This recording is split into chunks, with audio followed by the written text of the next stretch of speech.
In this moment, Father, Mother, God, we ask that you join our hearts and minds and souls, join our being as one child of God.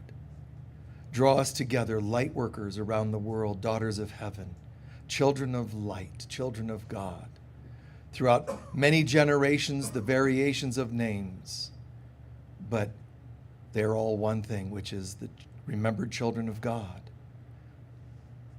Souls that choose to remember who they are, what they're here to do, walking each other home. Joining us together now, all around the world, through the cosmos, in all dimensions, all beings working for the will of God to be made manifest. We give thanks in advance for this joining. We celebrate the arrival now of our remembrance.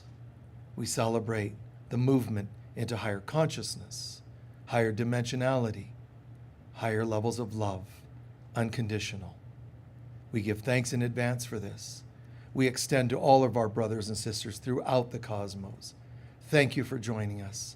Thank you for helping us remember. Now join us in this walk of love. And so it is.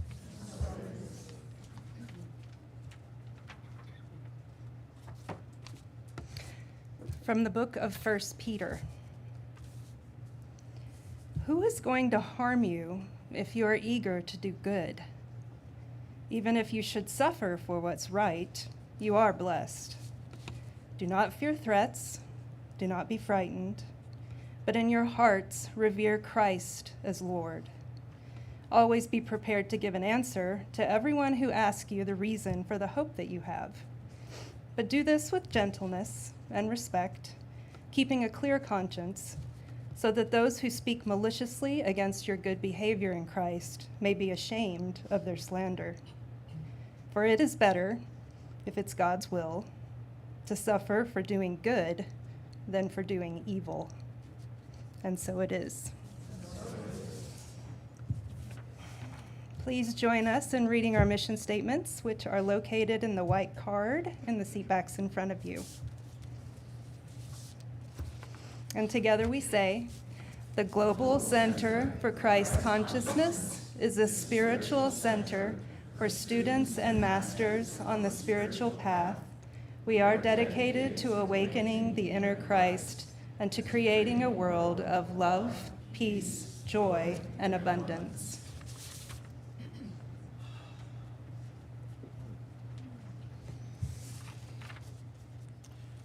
Wunderbar. Okay. Can anyone share what topics are near and dear to you today that you'd like me to talk about? Pardon? I have light. Overcoming old patterns. Trust. Okay, one sec. One sec.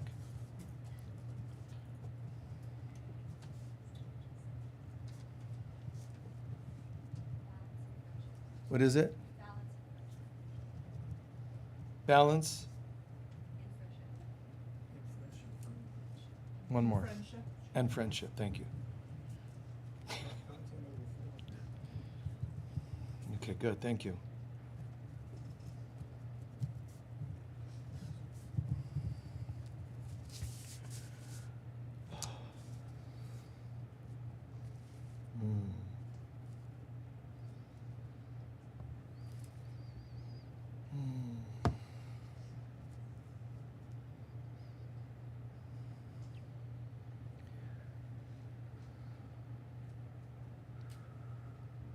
No matter what the questions in life, the answers are really all the same, but variations of an answer. Some of the questions, I am light, divine nectar, overcoming patterns, trust, leap of faith, and then there's others that you named as well that I made a note of. For the folks online, I'm giving you an idea of some of the things requested. The first one that strikes me, concept of leap of faith. It's important for us to understand that faith has nothing to do with what we think it has to do with. But there's levels, probably 3, because we talk about Trinity a lot. But there's levels of faith. Some of you are here, let's say, for example, saying, oh, this might be curious to go watch this. That's like a primal leap of faith. It's just like a curiosity. There's another level of faith which starts to become, I believe, I really get this, I really believe in this, and that's very cool, very cool. And that's the one most people, embellish on or pray for, and, that level. It's really fantastic, but it's not the highest level. The highest level is there's a knowing. So it's not really a faith, it's a knowing. So the faith has no chance of going wrong. It's like when you know a game is rigged. You just know it's going to go your way. So you'd be like the inner Las Vegas. The casino's not you. They know it's going to go their way. So what is the leap really? Well, the leap is from the 1 level to the 3rd level. Okay? From the first level of, maybe, to, I really think so, to, well, of course. That level is very important. Even if you think you're at the first level, you can still entertain second and you can still entertain third. I would just start getting used to that 3rd level. But that can't just be wished for, and you can't fake the 3rd level because it's a knowing. So that's why there seems to be stages in developing greater faith, greater trust. Faith and trust are very similar. Trust as well is something with stages. Very running right parallel with, the idea of faith, but trust like that. Trust is like, well, I'm going to try to trust. People have wounds. Almost everybody's going to have some kinds of wounds around trust. You've been rejected, you've been backstabbed, somebody took advantage financially, unfaithful, whatever it happens to be. So there's that wounded trust, but you're just trying to get by and scrape a little trust in your life. Then they're starting to, there's that level of I'm starting to come out and trust more. That's good. That's the natural stage. But again, like faith, it can be a rigged game. All you have to do is trust the trustworthy parts of people.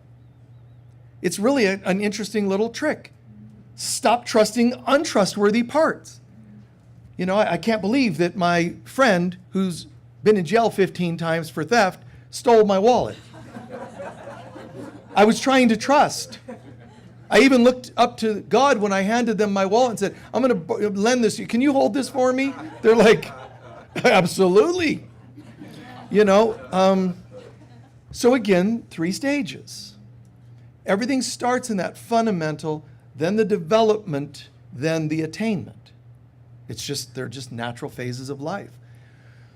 And it'll happen where you'll say, I was doing this trust thing, I was doing this faith thing, and then somebody did this to me, so that's it, man. Let me tell you something. Before they betrayed you again, part of you already knew they were going to do it. So that means and I know that's hard to hear, but part of you knew, part of you knows everything. Take credit. Part of you knows everything. I mean, we can pretend to be ignorant. I had no idea this was going to happen. And sometimes I know the actors are brilliant. They don't give you any signs that they're going to hurt you or act selfishly. But part of us knows everything. Before anything major happens in your life, you know it. On some level, you either had an aha epiphany or you had some kind of a dream in sleep time. There's always some things. Now, dreams, of course, they're so abstract, you don't know which end is up to know how to interpret, but you can get used to it. The idea is that we know everything. I mean, we must learn to take responsibility / credit for everything that's going on. But we love to play like we didn't know because that enhances your ability to feel like a victim. And if things happen to me and I don't like those things, and I say, funny thing, oh my God, let me tell you how my day went yesterday. In advance, I knew this person was going to backstab me, and I went ahead and said, I do anyway. Found out they were, sleeping with half the maidens at the, whatever they call them, the maids or whatever, at the wedding. And they're going, oh, I can't believe they did that. I know, and I knew it too, but it was interesting. I thought, let me entertain this, Let me just go through with it and see how this feels after. Who wants to do that? Who wants to own that level of responsibility? You paint a painting that takes you maybe years to complete, and someone comes through and accidentally knocks it off the wall, puts a giant hole, ruins it. We know these things, and it's very hard, especially when it comes to very deep personal betrayals and hurts, to say that we knew anything about it. But humanity cannot awaken to that third level of consciousness called oneness with God without going through the trials and tribulations of going from victim to I got it to I God it. Yeah. That was cute, wasn't it? I'm like, whoa. So I will trust as long as people start acting more trustworthy. No, what has to happen is you start showing up more. You start discerning, that's probably not a good idea for this person, to be trusted, that person, You just start to see everything in advance because you have the courage to wake up. And don't think you, little you, the wounded child part of you, that has to discern this. Because you have an inner 5-year-old that's been betrayed. It's going to go, you're putting me in charge of trust? How do I know what to trust? I mean, I'm just a kid. So that's foolish again of you. And it's foolish to trust untrustworthy parts of people. But the more you clean up yourself, do a self-inventory, know what makes you tick, know your patterns, then you'll also know the patterns of everyone else. It's true. I wish I just knew what they were up to. All you have to do is sit and ask yourself, what does this feel like? What's going on here? And you'll start to get deeper insights.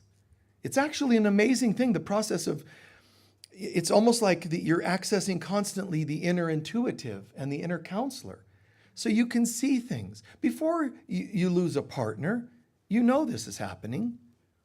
When COVID was going around, everybody had COVID and all that. I never got any of that until it was done. And I said to our lead chaplain back there, I said, listen, in a few months, I'm going to get COVID. So when I do, be sure to cover for me, right? Yeah. Well, somebody could say, well, if you knew you were going to get it, why didn't you prevent it? Because I don't care. I'm not going to, that's perfectionism. My job was to have it like anybody and see how I handle it while I have it. Don't pray for God to get you out of messes. Ask God to be with you while you go through life's messes. I know that doesn't sound as sexy and cool and stealthy, but that's power, man. That's mastery. Jesus did the same thing in the garden. If it was up to me, I'd pray to get out of this, but I will not allow that little ego, human self, to have any say-so here. Let the greater will be done. So you can say, get me out of this. You can say, get revenge for those others. Get them back for what they did to me. Vengeance is mine, says the Lord, which we think good. Because God's going to show them even better than I could have. It's not what it meant. It meant, give me your anger, your vengeance. Give that to me. And there's a part of us, it's like, well, I don't like that one. I thought you were going to go get him. Like you're hiring the mob or something, Mafia God, God, Lord, man. So, and that isn't, anyway. So I really do want to trust Michael or whoever they're talking to. I want to. But I got hurt again when I tried. It takes time, but the secret, the deepest secret to this is that as you heal all of your stuff, believe it or not, you will attract less of this. That doesn't mean when you attract it, you're bad, you're flawed. I'm not saying that, but that's why it's hard for me to talk about this particular concept, just this one little segue here, because people hear it incorrectly. We have issues within us. And they resonate out. They send a tone out looking for people that have an antenna that want to resonate for exactly that thing. I have abandonment issues, and I never want to deal with that again. Abandonment issues. And there's somebody out there, in southern Madagascar that's like, beep, beep, beep. They're like, I've got to move to America, visit Sedona. I don't know why, but I'm feeling compelled. And there's just this, and then over in Safeway, wow, I'm feeling kind of an energy exchange between us, man. And then my, astrologer said I'd be meeting somebody that looked exactly, and then and then betrayal. And I can't believe this happened.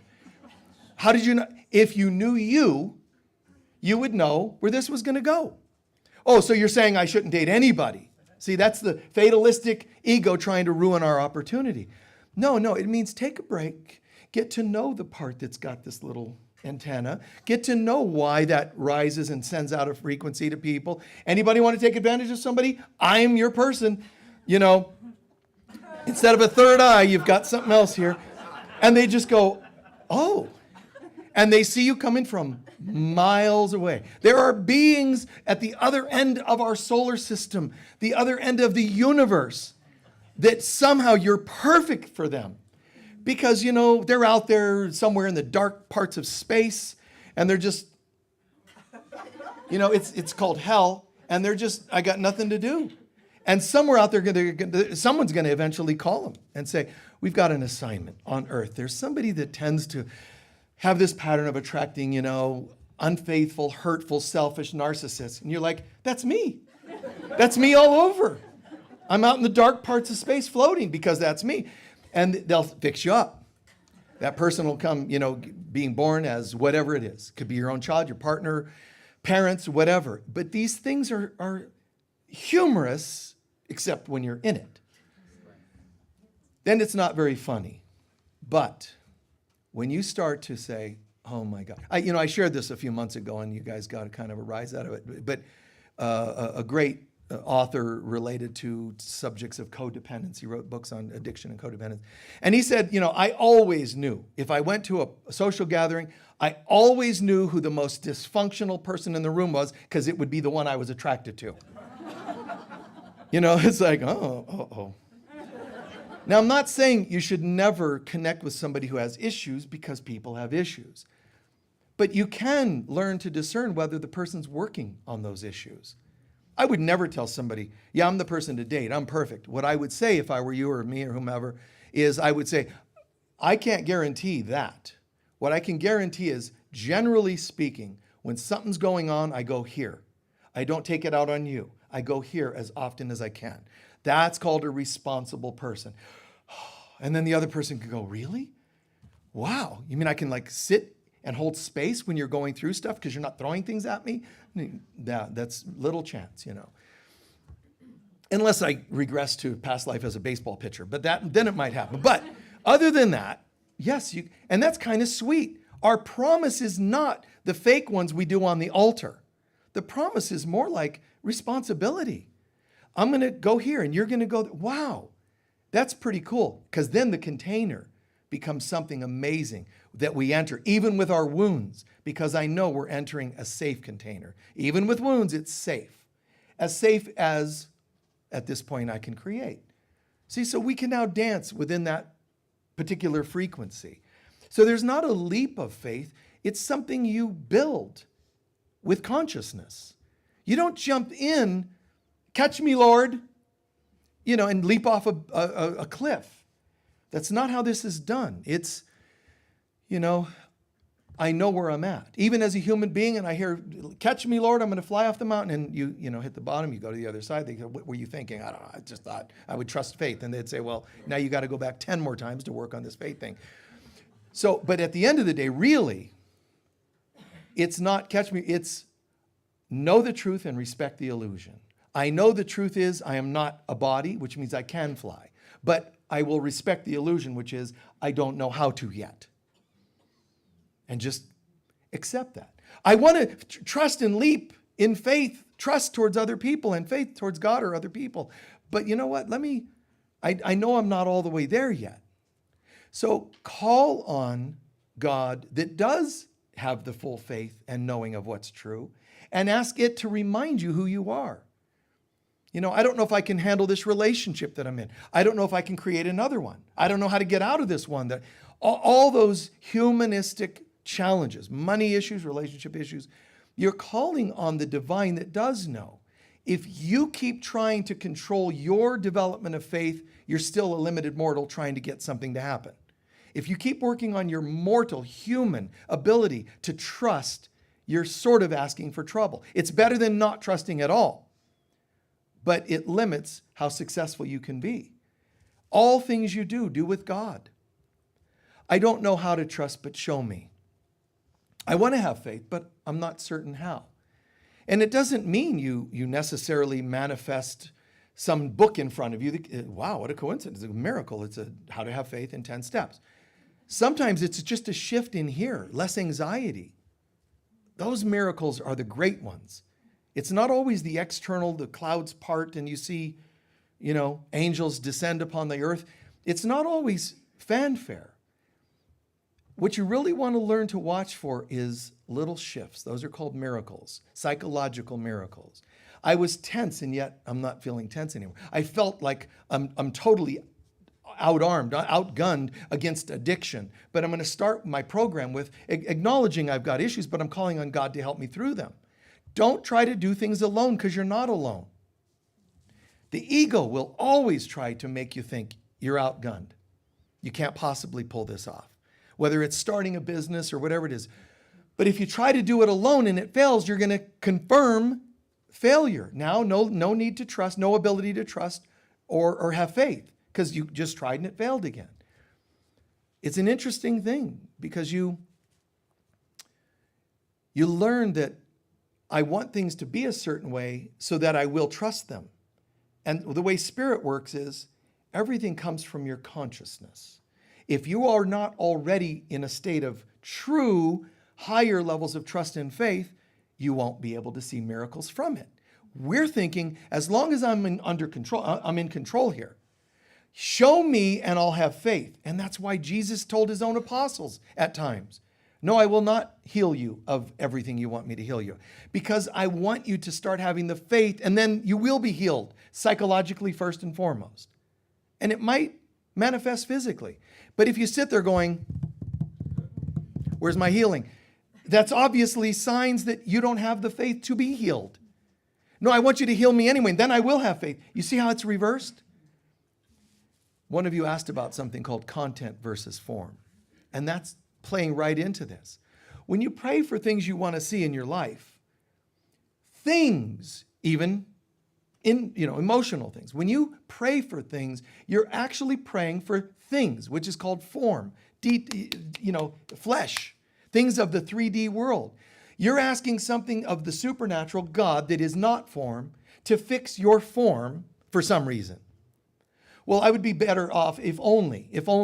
So that's the axiom of the ego, if only, which means it isn't so, but if only it were. And that's the ego. What's perpetuating? Lack consciousness. So instead, wow, isn't this funny how I have this issue here? And yet in spirit, it doesn't exist. So affirmation and such is you're doing your best to bring through the truth of God rather than the non-truth of the mortal body, the ego, lower self. So content means I'm okay. Content means I'm going to hold faith. Content means the spirit of what's going on.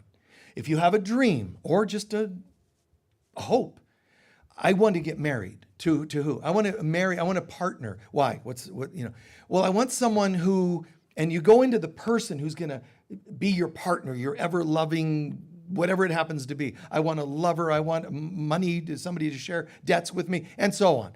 That's all form. Content. Someone who's awake never prays for form.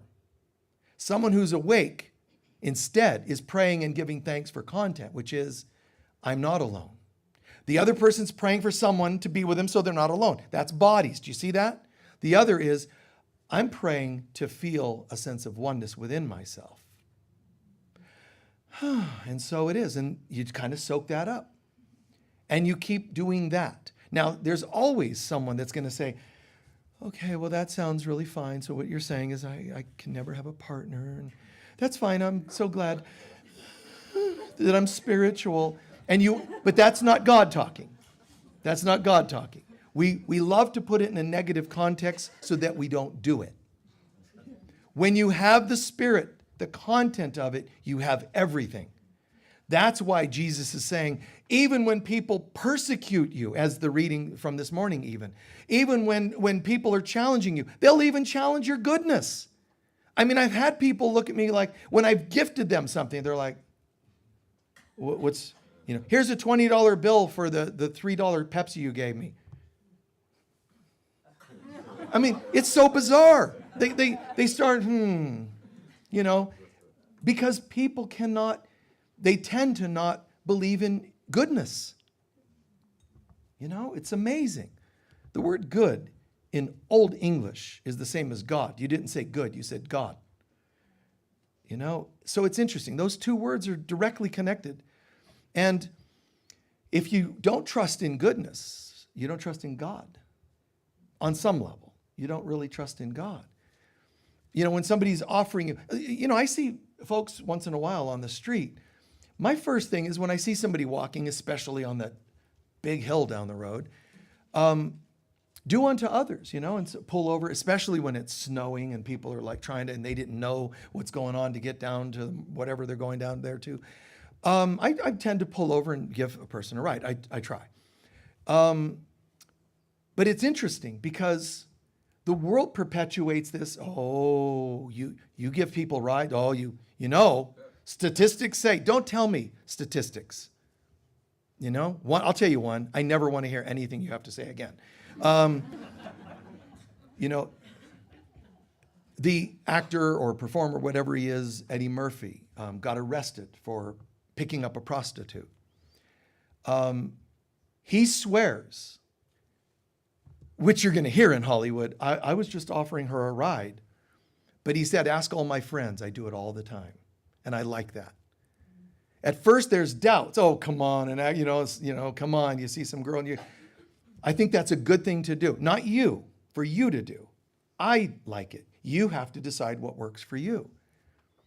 But there are people you give a few dollars to or you give a ride to. It makes a difference, in their lives. I saw a guy walking down the street here the other day, and I was going the other way, but I thought, no, so I turned around and pulled over, and he didn't speak much English. But I offered, do you want to ride? And he said, yes, please. So, a couple streets later is all he needed to do, but he was carrying a bunch of food and so forth. So I gave him a ride to his house, and I realized, I'm saying, do you have family here? And we're communicating through half English, half not, do you have family here? And he's explaining, yeah, and some back home. And, I'm dropping him off, and all of a sudden I'm realizing, he might think I'm like questioning him. You see where I'm going? Uh-oh. I just left this guy. He's going to go in the house. Oh, I got a ride. Really? Yeah. And this guy, and he was asking me all about my personal life. I thought he's going to think I'm like part of, we're going to raid his house tomorrow. So as he got out, I quickly pulled out, a $20 bill and said, this is for you, because agents aren't going to just give you free money. So, so I had to do something to shift the gears on that, but those things shouldn't have to come up, those doubts. But while we're in a world, I respect the illusion and respect people that might be afraid and calm him by doing something else. So we have to know content and form. Content is, I love you. Form is, but I'm divorcing you today. Content, the love should never end.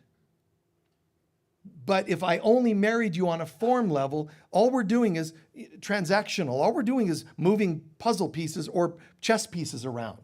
I love you, now I don't. Wait, and this one, this piece and that piece. And you see what it's just, that's romance in this world. Everything needs to come from God first. The content, the intention behind everything I do is love and abundance, peace, joy, and you stay with that. The form it takes varies. And I can say to a child, an employee, a friend, a partner, I can say, I love you. And smile and the whole bit. The content is what? Love. I can also say, that's not okay. Which is different, isn't it? Not in content. If in my heart, I'm saying, hey, that's not okay. I never lost the love just because I stopped you and called you out on something. And that's where human beings get messed up. They don't know how to bring God all the way through to this level. They go, today I'm in a God mood. Now today I'm not. Why? Well, because this went wrong. Why don't you bring God to it? Yeah, man. Just step up onto the chariot. Let's go, baby. We're going to battle today. I love you, my beloved husband, wife, I do, and I swear forever I'll never have an annoying thought about you. I swear forever, and you do the little thing up on the stage, but then, altar or whatever it is, then I hate you. I hate your guts. I never want, you're a jerk, and Your Honor, I've got photos, all kinds of, can you do that without hating? I refuse to hate you. I refuse to hate you. Can you do that? Can you go, oh no, we're going to court, and I have to tell them certain things, but I refuse to hate you. See, that's mastery. Humans don't know how to do that. And you're going, well, aren't we all humans? No, you're actually not, but you're pretending to be for now. So let's go ahead and play the game. Let's go ahead and, respect the illusion. The courts asked for certain papers, you brought them. But I don't hate you. I brought them because I'm supposed to bring them. The judge is asking me if you ever did this or this or this, and you did. I'm going to have to answer the truth. If I answer and embellish and try to, hate, jab, and twist the knife in to get revenge, I'm off. Am I an evil person? That's your own decision. All I know is try to bounce back as soon as possible. Those moments when you throw in an extra comment and go, oops, I couldn't resist. It popped into my mind and I couldn't resist. Own it, kindness first, love, respect and trust the goodness in people. But no, the illusion is they don't always come from that place. So it's okay to say no, because you sense that's not the right thing for you right now. That level of self-worth is just so, one of you asked about balance and friendship, and this is part of it. Friends, do you really have friends? Well, I would start with no. Just go home today and fire them all. Maybe literally, maybe not. Literal is form. Content is in here. In here, I'm going to resign and retire all my friends. I don't know which ones are healthy and which ones are, which ones are and which ones are not. I don't know. So let me sit back and just kind of, if that's where I'm at in my life, sit back. I have just confusion. I don't know which ones, I hear gossip. They talk about me behind my back. I don't know which ones. Family members do that to some of us. Send them all a Christmas card saying goodbye. Doesn't even have to be Christmas. But just send them all, hey guys, and be tactful. Hey guys, I really, really love all of you, and I really appreciate your humor and your sense of this and, connect and bridge. Then you can add, but sometimes I'm confused because I once in a while hear things that are said about me, and I don't know why anybody, friends or family, would do that. So I'm confused and I don't know exactly who is doing what. So here's what I'm going to do. I'm stepping back. And now I'm very healthy and safe. You know why? Because none of you are here. I wouldn't write that. But this is just in your mind. Because there's only one of us here. God and me. And I don't even completely trust me. But here's what I'd like to do. I can trust God, and I'm trying to trust me. But here's what I'm going to do. I can expand this little circle of mine called friendship, family, whatever, to include any of you that say that you understand what I'm saying and that you'd like to join me in a holy friendship. Which means assuming the best, not bad-mouthing, not gossiping, but know this. If you say you want to join me in this and do the opposite, there won't be another shot at this. I'll still send you love, but we'll be done as friends. On a form level, I will make adjustments. The content must not change. The outside does nothing but change. Seasons or anything else, but the content, always the same. The content, the intention behind it should always be love. One of you used that phrase, divine nectar, and that's the nectar. People keep acting dysfunctionally, waiting for nectar, right? Honey, the food of the gods, right? The variations of honey, the queen bee gets fed a certain part of the honey extract. It's such a beautiful metaphor of life.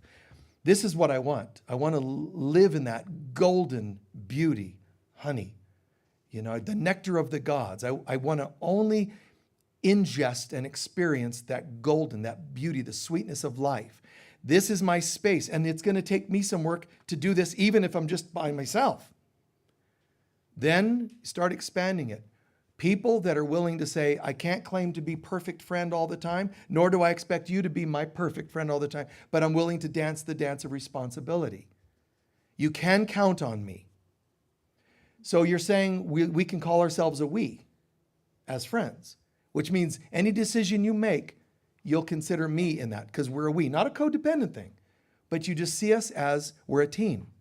Any toxicity fed into the team affects us all. And I personally, I'm not interested in that, you could say. And also, I'm not willing to go to that place. That's the opposite of love and self-worth. My mantra is love and self-worth. You see? It's this beautiful concept.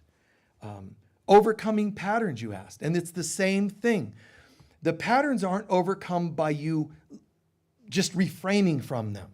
You can stop drinking, stop doing drugs, stop, whatever other kind of addiction, codependence or whatever. You can make yourself pause on that. Doesn't mean you're healed.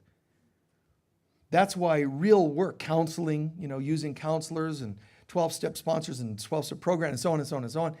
That's why you use because it's dismantling the dysfunction. You can't just go, you know what I'm going to do? I'm going to give up whatever it is and put a rubber band and snap and cause myself a little pain each time I feel.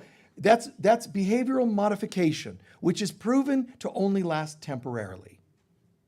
You can't just fix a little fix with a problem, whether it's a lack of faith, a lack of trust, whether it's betrayals, patterns of whatever kind. You can't just do that and expect it to glide from there.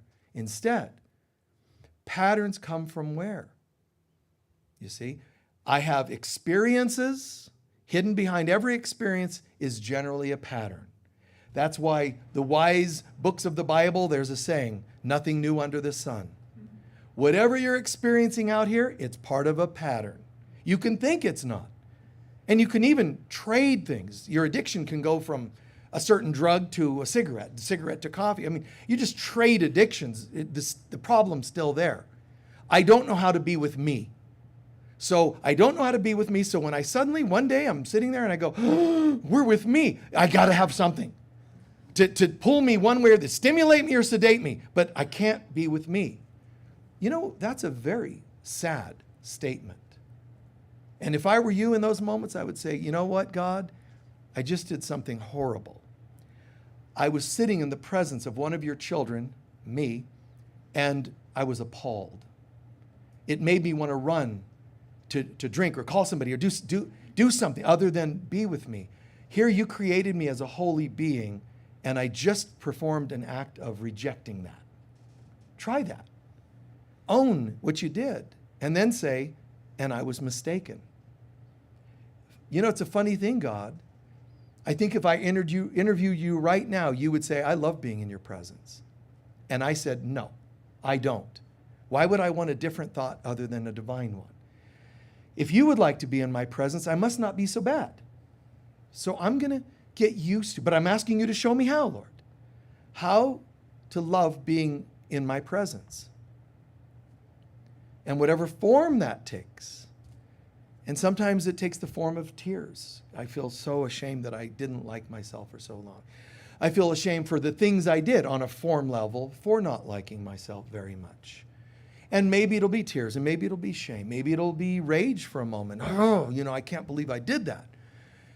And it can take other forms and other forms and other, but it's all telling you these are pieces of you being dismantled, chunks of illusion and patterns. Behind the experiences are patterns. Behind the patterns are ultimately core beliefs you have about yourself. What would you like me to fix if one of you says, if I said to one of you, anybody want me to heal something? And, well, I want something healed. Okay, the thing you want healed is at one level of consciousness called form. Hidden behind it are patterns of yours. A good counselor should be able to help you unlock the patterns. If you unlock the patterns, the thing happening in your life will probably change, right? Because the patterns are feeding it. But what if you can heal what's behind the patterns? It's a core belief about yourself. So I don't care what you say. Down here you can say, I'm just struggling with being alone. Hidden behind that is perhaps patterns of betrayal. Hidden behind that is a core belief, I don't deserve good. Go after the core belief, which chakra-wise is right here in your own heart and soul. Go after the core belief, and it will start unlocking the rest, the core patterns and the experiences. I talk about that a bit in my book called Healing the Heart and Soul, but you get it here, and it just unravels the rest. It's amazing. This is where you are cutting it off, pulling up the roots, not just the flower at the end, not just the poisonous fruit at the end called your life experiences. You get it here. I can't tell you that that's easy. It's simple, but I can't tell you it's easy because some people, they don't want to believe that anything is in here that's toxic. But this is where it all is. You don't have toxicity anywhere else. It just seems like it. Toxicity in your dating life, toxicity in your thinking, toxicity even in your 3D world is actually only the fruit from this. This world of itself doesn't do anything. It's a place where you see reflected what's going on in here. The more you learn to love and forgive yourself and others, you'll see the fruits of that. The lack of that, you'll see the fruits of that. And some of us go, no, that's not true, because I'm very loving, and I still don't see great things in my life. I know, gardening's a challenge, man. No sooner did you get a good crop going, and where did those weeds come from? How did that happen? I know, and I'm sorry. You're in a world that's going to try to perpetuate them. The ego never says, oh, geez, somebody's on the spiritual path. Fine, I'll just go over here and hang out with somebody else. It doesn't give up because you get on the path. It goes, oh, really? You think so, huh? And it starts looking through your files, core patterns. No, they're really getting serious about this. Better go to the core beliefs and just fan those core beliefs into a flame. And then you start screaming because your life is on fire. And it says, this is great. I'm just going to watch your fire dance, and you're going nuts. And all it had to do was, fan a flame, an ember that was already there. And we start going nuts. We just lack the ability to say, even though I feel this fire, it's not who I am. Even though I feel this burning from others and memories, and it is not who I am. It's not easy, guys, of course, we know that. It's not easy to have memories of child abuse, past life trauma, or whatever else, and not get hit by it. Usually we don't just go, see it, I get it. Buddha in his teachings, Jesus in A Course in Miracles describes it sort of like this. Just watch these events passing by like a procession. Passing by and don't react to them. The storm swirling around, stay in your centered, calm space. See, centered, and watch the storm objectively. When you don't react to it, what you're telling it is it has no meaning to you. It has no effect. Again, it sounds so cool, and some of you could be going, oh, man, that's just so Buddhist-like, meditative-like. Yeah, but then you try it. You leave here and a call comes from somebody, I can't believe they're calling me. You get upset. No, that was a moment of, oh, really? They called. Wow. And, part of you is going to be like, I don't know. Of course, they can afford a better cell phone than me. They took all the money in the divorce. I'm sitting here on telegraph, and they've got, hey, man, I'm in the Himalayas, just on the top, and just thought I'd call you on my whatever fancy phone. It's going to trigger, but can you stay in that center and go, good one, yeah, I see it.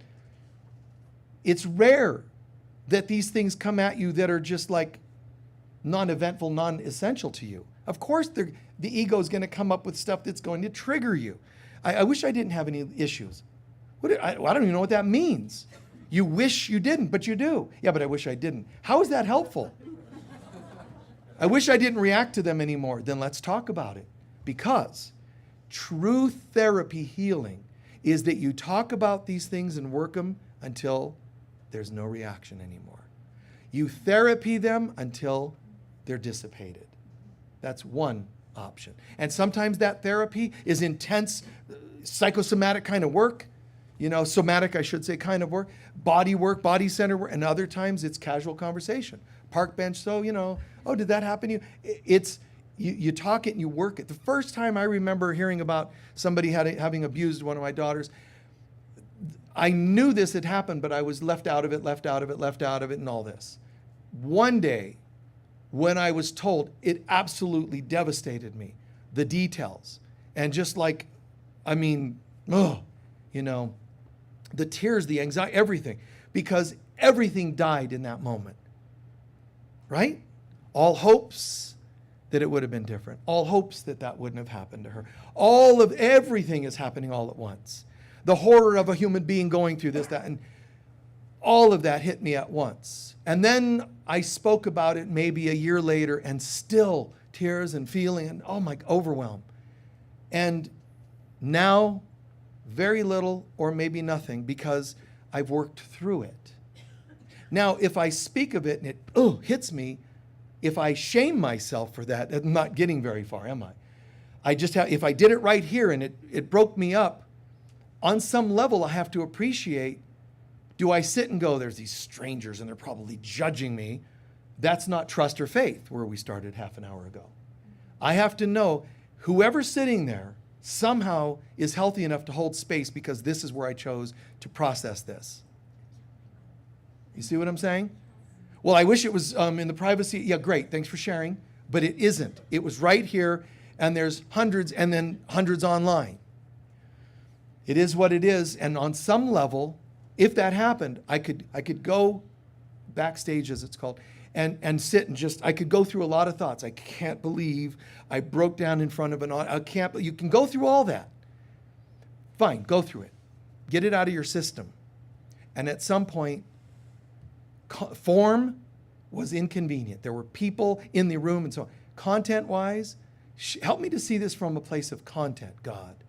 There were people holding space.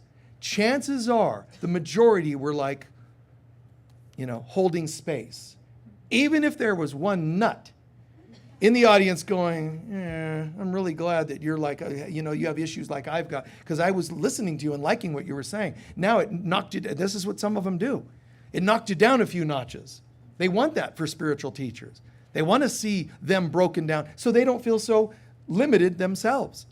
I remember I shared this the other day with a couple of friends, but I remember some lady posted online a comment on one of our, feeds that go to everybody. I really like, Michael, and I used to listen to him. And they actually said, and you know what? He's a good-looking guy, but someday he's going to lose those looks. And I thought, should I make it today so that you're satisfied? Like, why would you wish somebody harm? But it happens. So because one person has it out for you like that, known or unknown, gossip or whatever form, should you not trust the rest of us that are saying we are here for you? You have that decision to make. Now, you could sit there logically and say, Michael, but realistically, let's pretend there's just an even 100 people online, altogether 100. Out of those 100, I only know 2 of them. So you're telling me to trust them? No, we're one. And the majority is holding space. So the one of them all is safe. Come out. Tell them your hurts. Tell them your joys.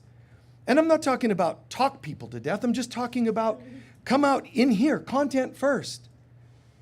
Be able to look in each other's eyes and just know I could probably tell you anything, and I have a feeling you would hold space for me.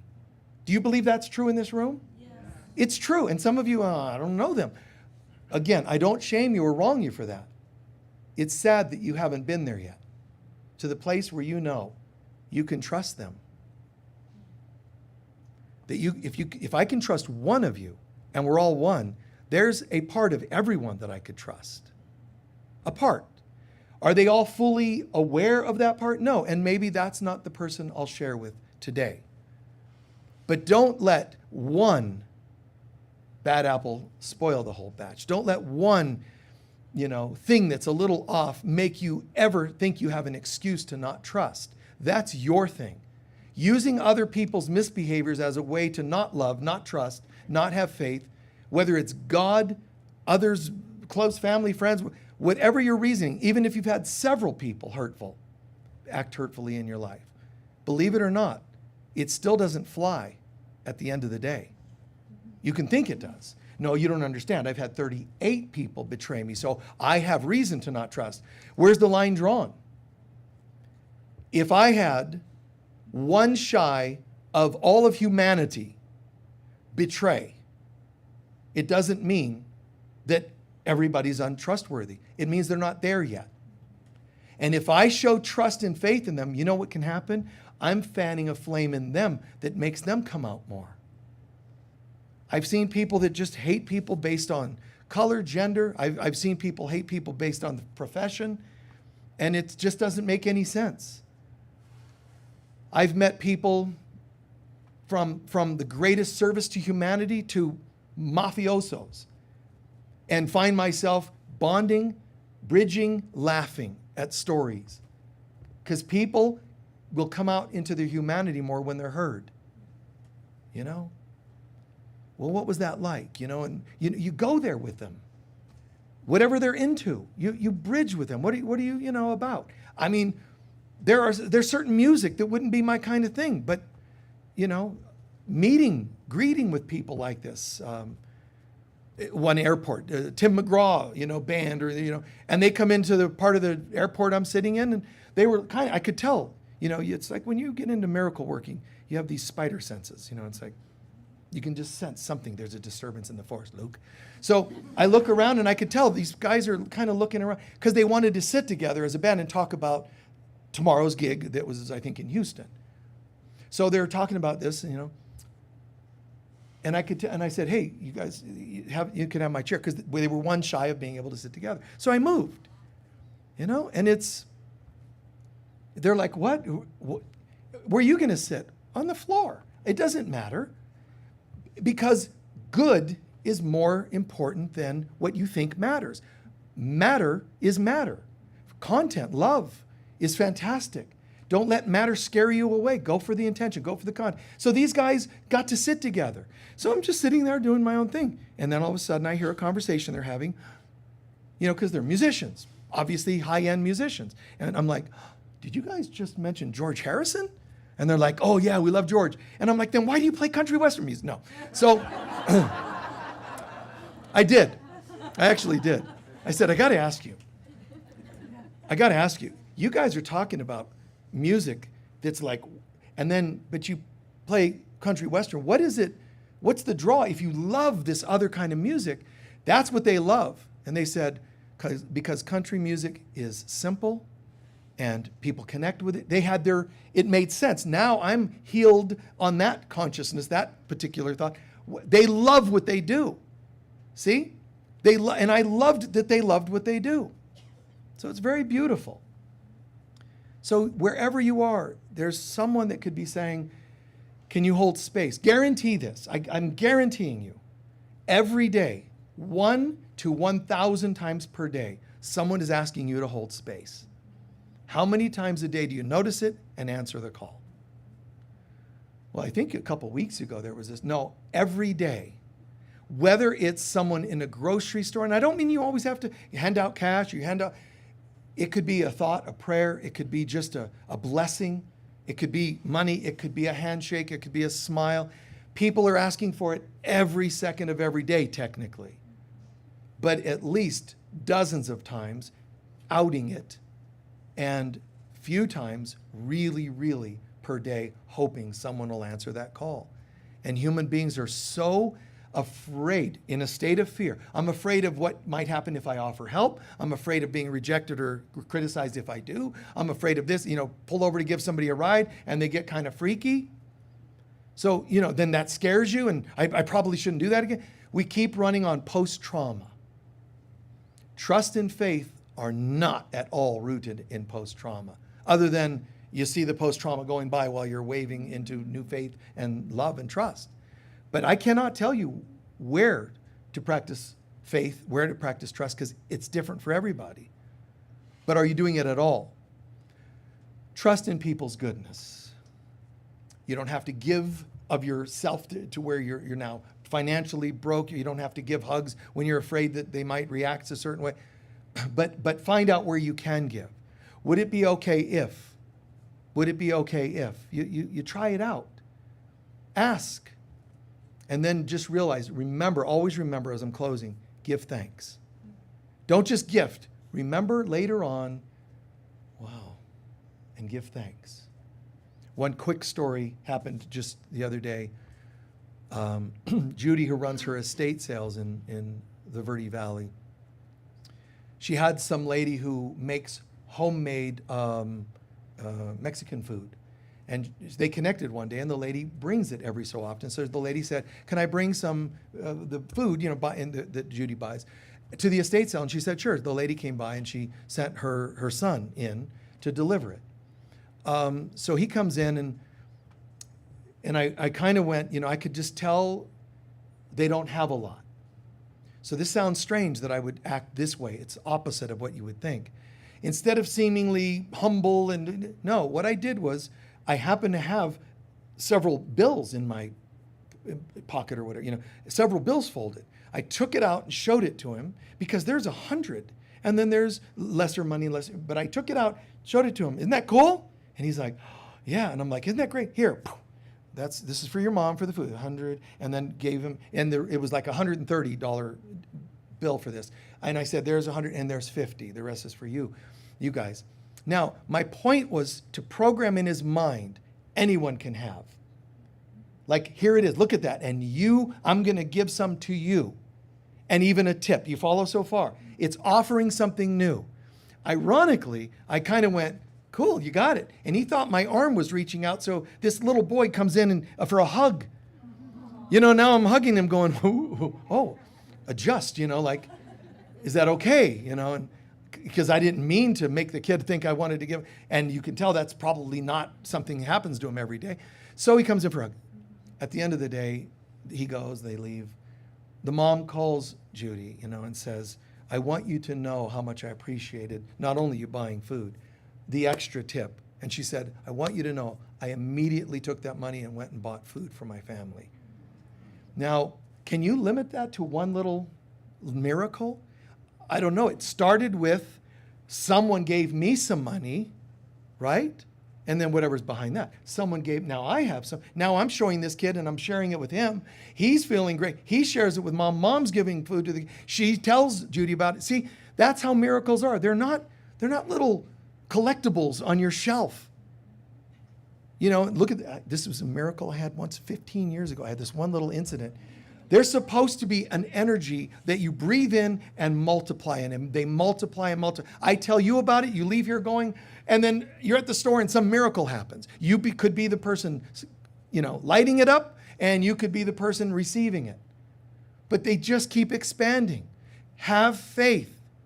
Everything is in divine order. We're screwing it up. We're putting limiting beliefs in the way. But there is a flood of God energy that's looking to rush in. And your faith, your hurts that block your faith, your wounds, unhealed wounds that block your trust, keep it just to a trickle once in a while.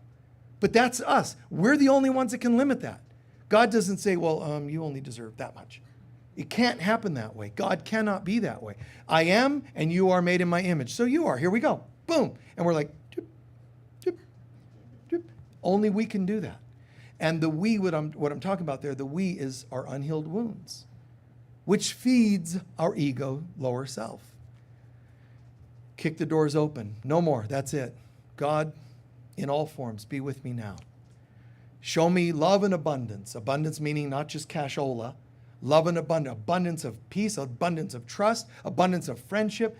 But step in a little at a time. Add it to the fire, let it grow and become warm and beautiful. Give thanks always for all these miracles. Please take a few centering breaths.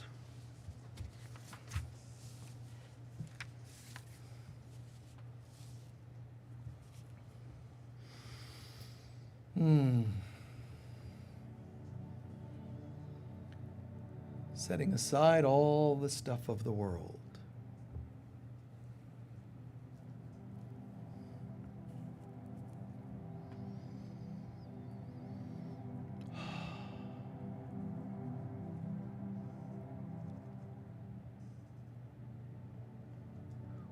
Let's share a little of what we did last week.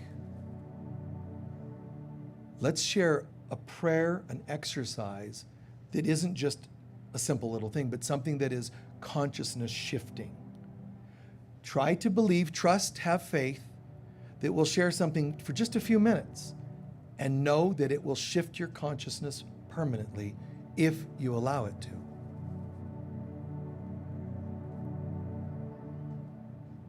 A prayer that is the most powerful on the planet.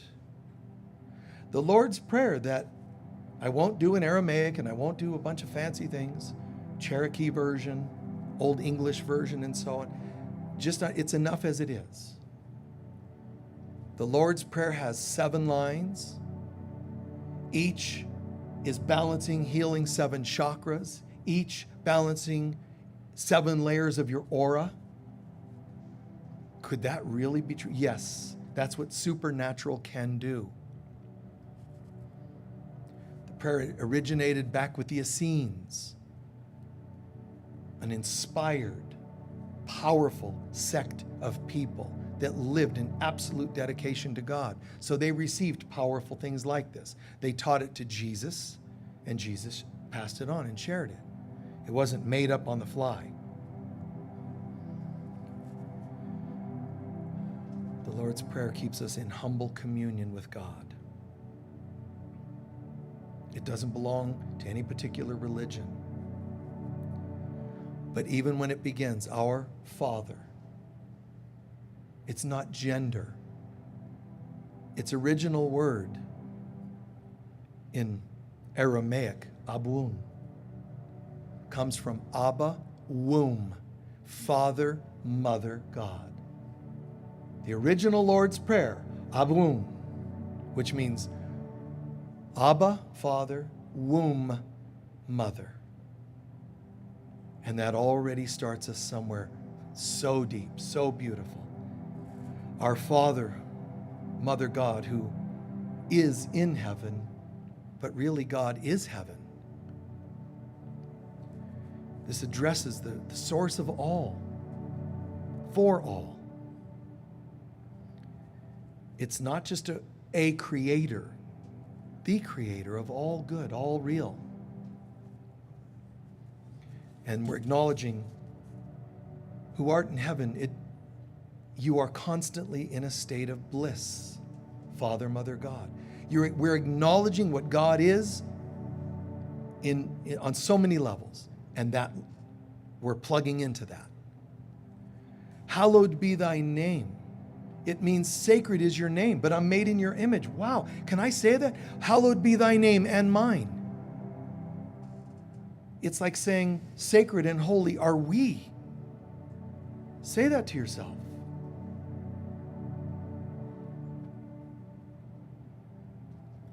The ancients believed these words were too sacred to speak, but they were not too sacred to feel.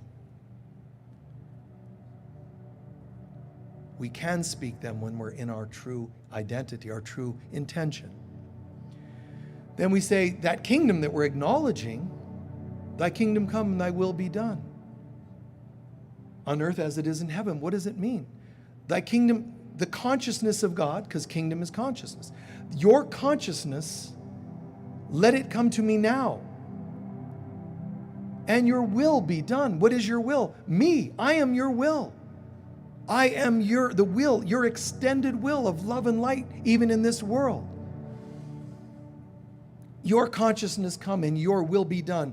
Not on earth, it's in me, in us, as it is in heaven, which acknowledges there's no separation, no difference. Just as your consciousness is fully present in a state of bliss, love, joy in heaven, let it be done in me. I'm saying so.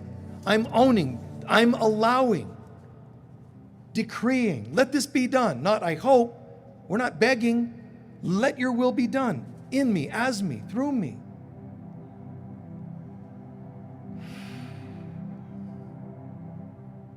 When we say, give us this day our daily bread, it doesn't mean morsels. The bread is the bread of life. It's the consciousness of Christ. So when we say, give us this day our daily bread, it means give us today as much awakening of the Christ as I can manage. Say that to yourself.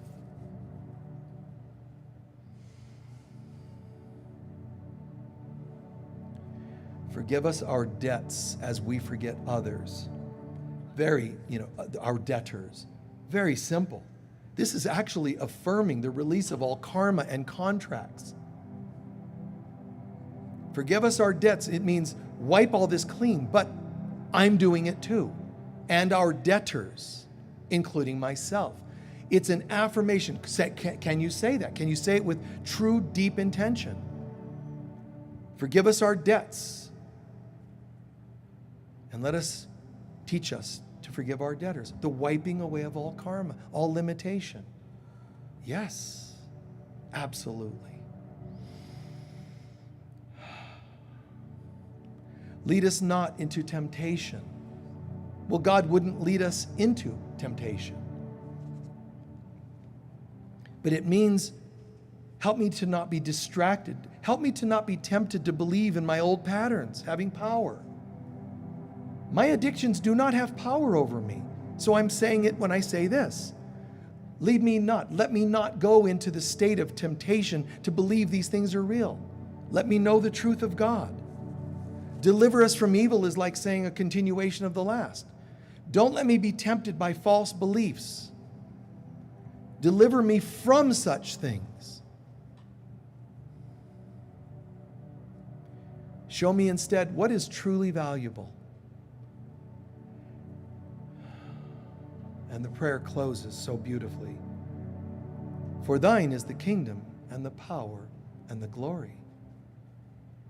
The beginning, our Father who art in heaven, awakens the upper three chakras, the first three statements.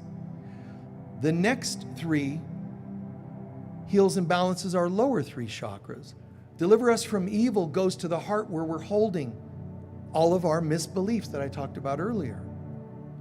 Now, when the prayer is done and we say, for thine is the kingdom, that means the kingdom right down here in my lower three chakras, the power of choice in my heart, and the glory, the upper three chakras. We went down, now all the way back up, and we are glorified. Feel and see your crown, your upper three chakras glowing. The others too, down below. But up above, you're in this glory of God. I'm in the consciousness of God. Let your will be done in and through me, all the way down to the earth. Deliver me from these limiting beliefs called evil, limiting beliefs in my heart. And now I can stand and feel the glory of God. My crown, my third eye, my throat center, the upper three chakras, the Trinity of God, glowing in light, glowing in love, glowing joyfully. Hear and feel in your heart a bit of yes. Own it. Don't just passively kind of notice it a little. Truly get it. No drug can do this, but it can simulate it. No relationship can do this, but it can simulate it. You can always feel a little excited and high. It's not the same. This isn't what drugs, alcohol, people, journeys, shrooms, or anything else can actually give you. All they can do is simulate it. Deliver me from all false versions. Let me instead have this as my experience. I am this. I'm not doing it. It's not doing to me. I am. And close with that belief. I am. I am this thing that I just walked through. And this light in me is completely pure. It has no history. It has no addictions. It has no karma. I've already said that. Deliver us from. If I believe in the prayer, then it's not here right now. This is the real me. This is the one I want to affirm every day. Every day I want to release those old beliefs and the evil in my heart. Every day I want to end with the glory of God. This is how I become a great spirit soul. This is how I become a great light worker. And this is what it means to be a daughter of heaven, male or female. And so it is. Just slowly integrate back. Hmm.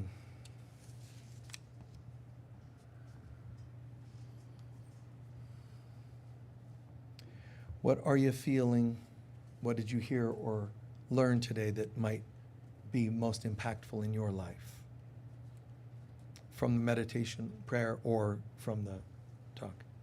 From the meditation, I'm feeling pure love and joy and tingling everywhere and filled with gratitude for this entire space, for your teachings, for the slight whisper I heard behind me from Jay. It was just so beautiful. Beautiful experience, the meditation in particular. Yeah, you're welcome.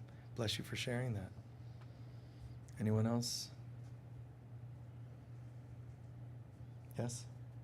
No, as you said, there is this part of self that goes not wanting to be with alone time, and then the interview with God about like, God, of course I want to give you. Yeah. That's The aversion we have to being with ourselves. You know, like, really? You know, deep down, we think we're a drag. You know, we think we're so flawed. And it's not just behaviorally.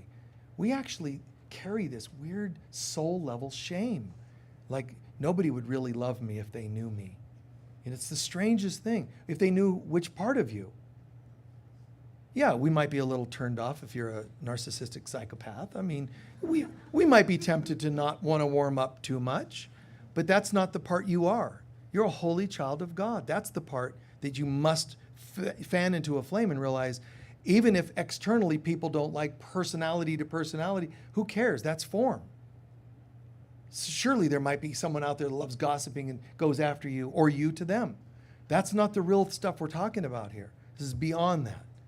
A level of love that surpasses all the rest, all the other nonsense comments. Anyone else? Yes?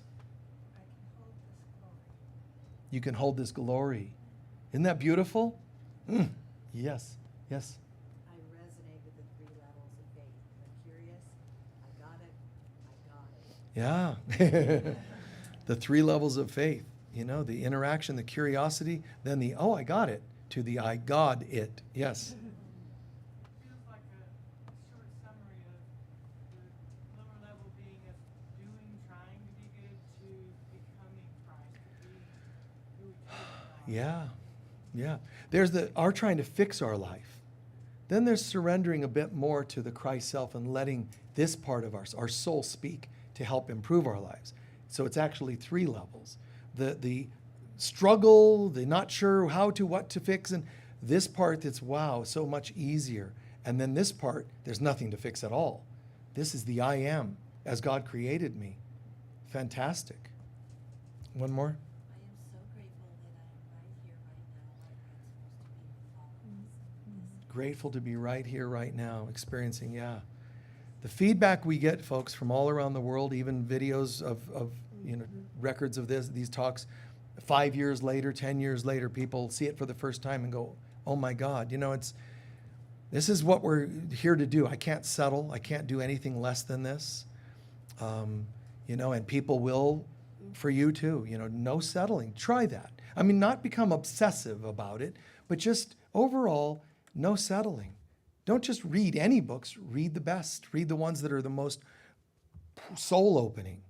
Don't just attend any old thing. And don't just have any old friends. You know, like generation after generation, the same old, same old. This friend that does this friend that does that. Racial issues, gender issues, and all that stuff has been going on forever. Just getting to a point where, not for me. I'm going to walk a different path. And people won't always get it. They're like, man, you used to be all stoned like us. I know. Isn't that weird? And now I'm here. And they will, we don't like you. Oh, I'm sorry to hear that. Bye. And let the Red Sea, you know, let it be parted. And you just keep walking your path. And that's what's unique. That's how you get to higher dimensionality. You don't jump to one extreme and go get stoned into the 5th dimension. it's saying no to that shows your seriousness, your intention. I have no thoughts that God would not have me have. I choose to have no emotions that God would not, no actions. I'm walking this, and it sounds obsessive, but it isn't. Joy-filled, it's free will. You're joy, you're at, in a state of joy to be able to choose that. But it is choice. But I'm so grateful to be choosing that sanity, that beauty, that love. Okay? Thank you. We're going to do our collection and our closing prayer.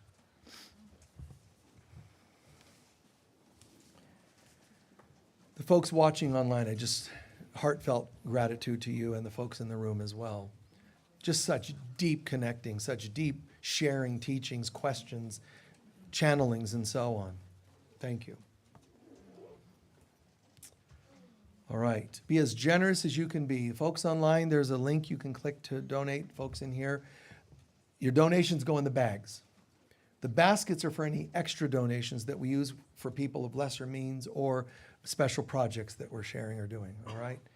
So hold that love offering to your heart with full intention, love, abundance, prayers of goodwill and support to everyone that you can think of, including the center. Together, please. Divine love flowing through me blesses and multiplies all that I am, all that I have, all that I give, and all that I receive. And so it is. Please remember, and we'll do our closing prayer in a second. Just remember the Spiritual Healing Counseling Mentoring Circle. We meet here every Wednesday, every other Wednesday. And it's a very deep group. It's a circle where we talk about how to heal issues. It's just amazing stuff. But we do this as a group, learning how to, but also receiving healing at the same time. So it's kind of a healing circle, but at the same time, we're learning skills and receiving. It's a little challenging to describe because it's so profound. So join us there if you can. Remember, we have a healing room just right here. We have the yurt where we have the healing bed, the crystal bed. Incredible healing experiences in there. We also have just a couple blocks away what we call the healing room, Enchanted Healing Room. And that healing room has all kinds of modalities, but everything from shamanic soul retrieval to cranial sacral work, massage, whatever you're looking for, there's a space, one space we have a couple blocks from here that has all of those things available. You can see that online on our website and also on the flyers here in the foyer, in case you want to check that out, which I suggest. One really cool, unique thing is donations. People share donations. One of you shared a ring. And I don't know if it was your wedding ring. I don't know if it was just what meaning it had to you.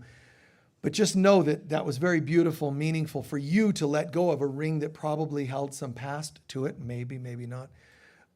Or you were asking me to marry you. And now you have to deal with rejection. Anyway, I'm kidding. But anyway, whoever left that, God bless you. And you guys can all know, online as well. Things like gifts of whatever kind, we appreciate it. And we use it to the fullest possible for the greater good for everybody. So bless you, whoever left that. All right? Or it might have just dropped when you were dropping a dollar bill in there. Now you're like, oh my God. If that's the case, let us know. And I'll sell it back to you at a reasonable price. Kidding. So, chaplains are available after service. They'll be standing around here and up here, and they'll be holding space. If you want prayer related to something, you can write it down on a piece of paper that they'll give you. You just stay here and wave your hand for it, and you can ask for prayer on any particular thing, and they'll share that, our group, our chaplains. We have, as soon as service is over, we have which meeting is it? Just that one? The Daughters of Heaven conference is coming up in a half dozen weeks, and we have a volunteer meeting in there. If that applies to you, please come to the back room and join us in the meeting. But if you don't know about it, yeah, baby, Daughters of Heaven conference. There's flyers for it, and it's posted here and there, but it's the greatest event I've ever been part of, and it's all related to that Lightworkers, Daughters of Heaven consciousness. So it's really, really very deep, devotional communion with God, spiritual oriented. It's fantastic, so join us if you can, all right? And then we have coming up, a class called Our Search for God, which strongly is related to the light work of like Edgar Casey, myself, and others that are into the Christ consciousness. So this Our Search for God, that's August 24th, 12 to 3. You can join it in here in person or online, either one. And lastly, don't forget today, it's Psychic Fair. Sedona's monthly Psychic Fair is held here.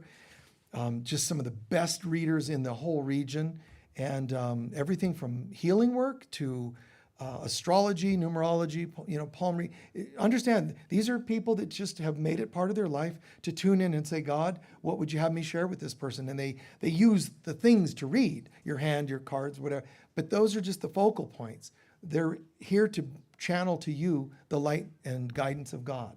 So take advantage of that opportunity. Sign up. Always try to sign up ahead of time because they do fill up fast.